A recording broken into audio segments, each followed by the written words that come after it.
Okay, Aleen Wilson here, and I'm going to start back on John's story about the strikes.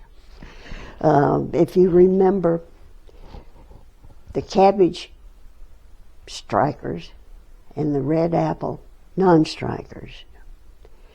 These were the two categories. Everybody was on one side or the other. Now, if you remember when we left off, he was talking about the lunch.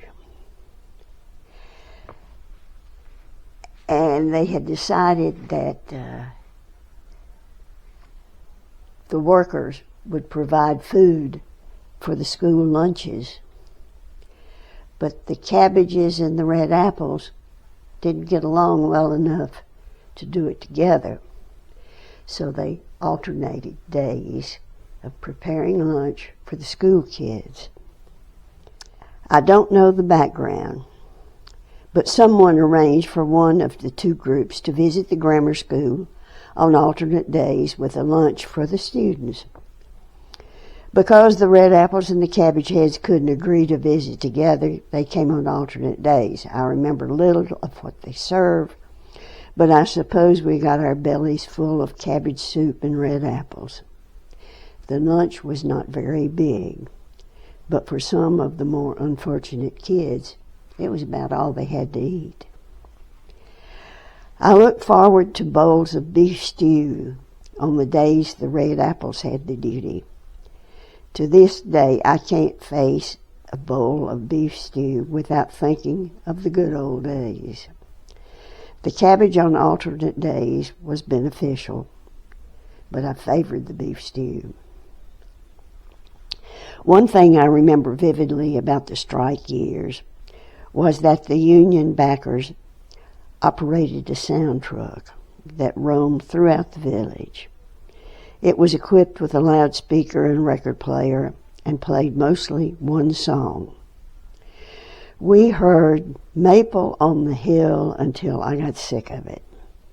During periods between the songs, however, were vocal messages urging the mill workers to back the union's organizing efforts.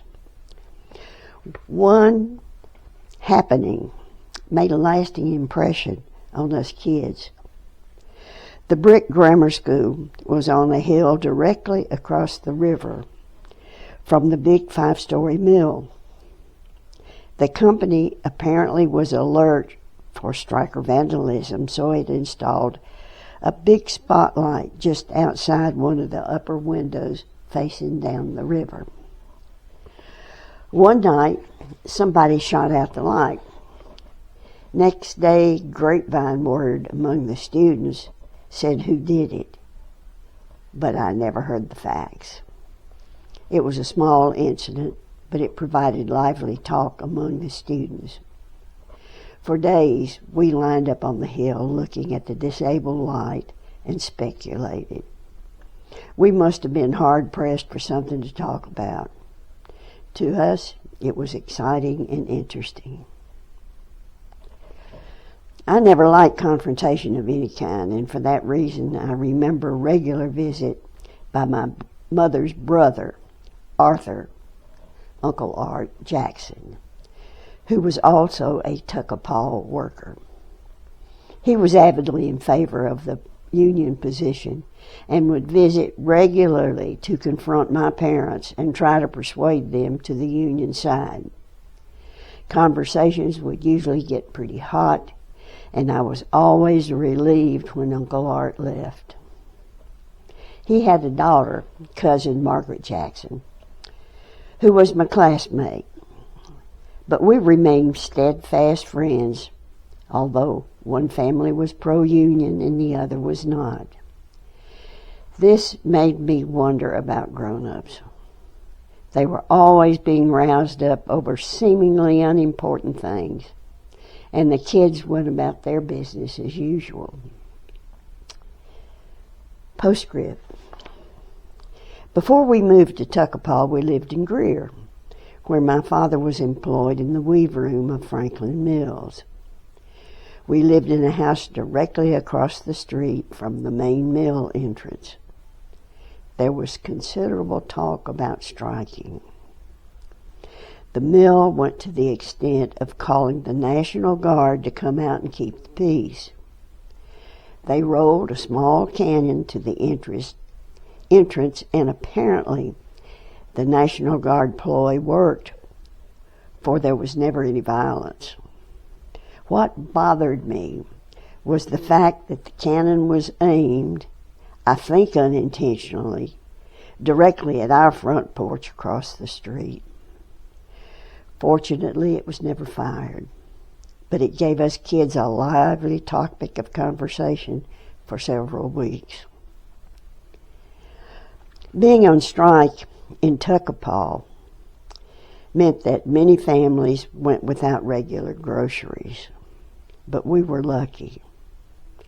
One of my older brothers, Dole, lived in Welford with our Uncle Ab Jordan, the superintendent of Jackson Mills, and his family, which included several other teenage boys.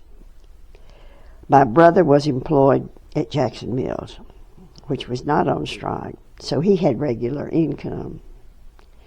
He came regularly to our house in Tucapau, took my father grocery shopping in Welford, paid the tab, and returned.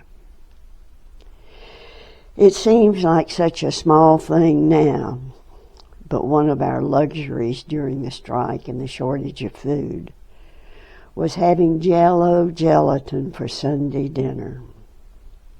One Sunday, we took our Jell-O downstairs under the front porch and continued playing. A neighborhood girl eyed us wolfing down our Jell-O and said innocently, "Goodness, you must be rich to have that." We continued to gulp down our Jell-O just as innocently. It gives me an uneasy feeling to recall the incident now, but I regularly eat Jell-O with no misgivings. Fortunately, the strike lasted only a few months. School children returned to their version of normal within a few weeks. But even today, there remains a bad feeling among some of the older old-timers who felt they were treated unfairly. And that's the end of John's story about the strike. I'll continue on another day, and in the meantime, I'm going to ask you to do something for me. Okay, folks, you remember I told you I had something I really would like you to do for me? Well, this is it. I just finished this piece of fused glass, and I'm going to enter it in a show. But they'd like for you to have a name for it. And what I'm asking you to do is give me a name. Thank you for watching. I look forward to your response.